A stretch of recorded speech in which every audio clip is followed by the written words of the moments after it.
You're listening to Power Breakfast with Tessa Dooms. The time is 6:22. You're on Power Breakfast this morning with Tessa Dooms. And as I said, JoburgCAN's Julia Fish joins us this morning just to make sense of the finance minister threatening to withhold funds from the city of Joburg.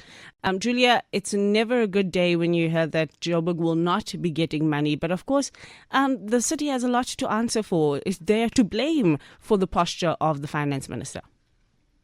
Good morning, Tessa, to you and your listeners. This is a very important step. I don't want to underplay that This is really the kind of accountability that we've been looking for, and for national Treasury, the government and province to actually start playing their role in holding municipalities and metros accountable for their poor financial statements. And how did we get into this position, Julia? It comes down to the Auditor General's findings into the city. What the basis of it is that there has been no improvement in how the city manages its money. Over the years, the city is quite proud of the fact that it has unqualified audits.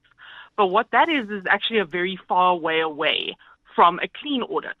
What it says is that there is a lot of money being wasted.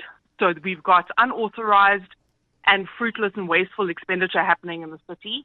And for a city of its size, it should be able to attract quality people to be able to do its finances.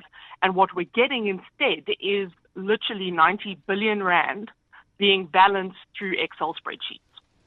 And so the response from Treasury, as it does with many departments as well, is that when you underspend in 1 year, it then gives you less the next year. But it hasn't been doing that when it comes to the equitable share, when it comes to your municipalities. They've just been doling it out. And so this is a line in the sand we haven't seen before.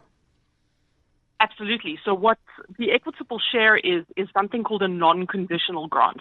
So conditional grant, where you haven't spent enough or you haven't spent it properly in the previous year, you just don't get it again. But a non-conditional grant, they just give it to you and you can spend it however you please. And what's been happening is there's massive losses in both the water and electricity sector.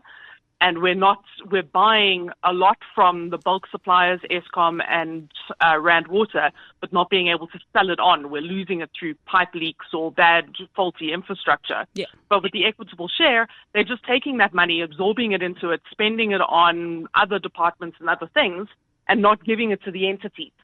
And that's been happening for over 10 years. Goodness. And so this is different even from the money that they've been returning, the capex money that they've been returning. Absolutely. So the municipality makes money in three ways.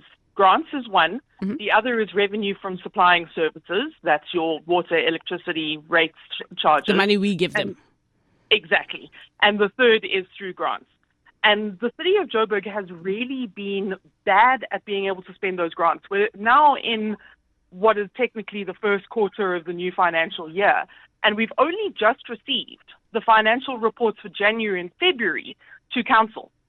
We haven't seen anything for the last portion of the financial year of last year, which kind of ended at the end of June. And from those financial statements, they still needed to spend 80% of their capex budget. From last year? Yes. In January and February, before the end of the financial year in June, they still needed to spend 80% of their capex project money. But it's no wonder that we then have so many issues with roads. I mean, they're going on the war on potholes now. Is that what they should have been spending it on months and months ago? It's on all sorts of things. So they're also very proud of big capital expenditure projects like the Brixton Water Reservoir. Yeah. That project was supposed to be opened in April. We're now running behind because the city hasn't paid the contractors who have down tools. That's where the money is supposed to be going. Oh, yeah. No, they called a press conference in the middle of that one, if I remember correctly, a few months ago. Very proud of themselves, flexing. And now we haven't seen movement on that project in months. So exactly. This is the output of that underspending or refusal to spend correctly. But Julia, a few months ago, we were part of a conversation. We were trying to understand what it would take for a city or a municipality, because we've seen it in other instances, to actually be dissolved, Section 39. As far as I remember, bad financial management is one of those things. How close is the city of Joburg to being so poorly financially managed that a Section 39 might apply? There's a Section 39, and then there's the national one, Section 139. The one is administered by province, where they attach an administrator. The other is a national intervention, where they understand that even province hasn't done its duty, and therefore they have to attach an administrator from a national level, and a whole fleet of people come in and work on it. However, the city of Joburg has tabled turnaround strategies for its entities. They're also complying with what is called the Municipal Trading Services Reforms, which is supposed to ring-fence money for the entities, and that is technically happening to a degree, though they're not fully complying they're only allowing billing and not the actual collection and disputes portion of the revenue stream. Therefore, it is, even though there are major issues with how they're reporting on their financing, they're making the right posturing moves to say they're trying to set the city up for financial success. But we're not seeing that through the auditor's report. So even what the city is saying is very disjointed from what's happening. And this letter from the minister at least shows that really National is no longer buying what City of Joburg is selling. Does that mean that we do have a potential for National pulling that kind of trigger, or do you think they're posturing? We have to go a long way further down the line to get there. When we look at municipalities that have been taken over, we're looking at ones like Makanda and Mangaung, which were in really massive states. Yeah, the sewage was in the streets. I mean, there are parts of Joburg where the sewage is in the streets. So again, we're not that far off.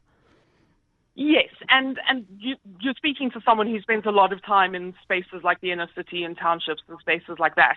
And even I was shocked on a journey I took back from Jeppiestown through to Melville on Saturday at the amount of urban decay and just absolute loss of any type of urban management in the city of Joburg. I was deeply shocked. And I'm wondering, Julia, if this is not a moment for the residents of Joburg maybe to start to appeal to national government as well. If national government is signaling that they are ready to act, I think that this might be the time where the residents of Joburg need to raise our voices and start engaging with national as well as the residents to say this is not working for us. And I think perhaps we have to start thinking about that in our community groups and all of that. We're spending a lot of time and investing a lot of time speaking to or trying to speak to our councillors and to the city, but maybe it's time that we do turn our attention to national and ask for help, clearly help at this point. That kind of happened already. A lot of civil society groups and different political parties within the city of Joburg went, enough is enough, you've got to come see what's happening here. Yeah. And Cyril came and was shocked, as he usually is, and now set up the presidential Joburg working groups. And I've seen a lot of good things come out of that. We're getting really good policies on bad and hijacked buildings, some city cleanups. Really, at the end of the day, we're not moving at the pace and including the people in a way that's really going to arrest the decay that we're seeing. Absolutely. Now, Julia, you remind us that it is actually a priority of the president's in the fact that he set up the Joburg initiative from government side, from national government side. So hopefully this will sound alarm bells within that space as well. And as you say, they'll engage us as residents. But thank you so much, Julia Fish from JoburgCAN, for just giving us an insight into that one. What will it take for us to fix the city of Joburg? That's really the big question on the table. And do we trust the money even in the hands of the people who are at the helm at the moment? I certainly have major reservations, but we'll continue that conversation just after the news.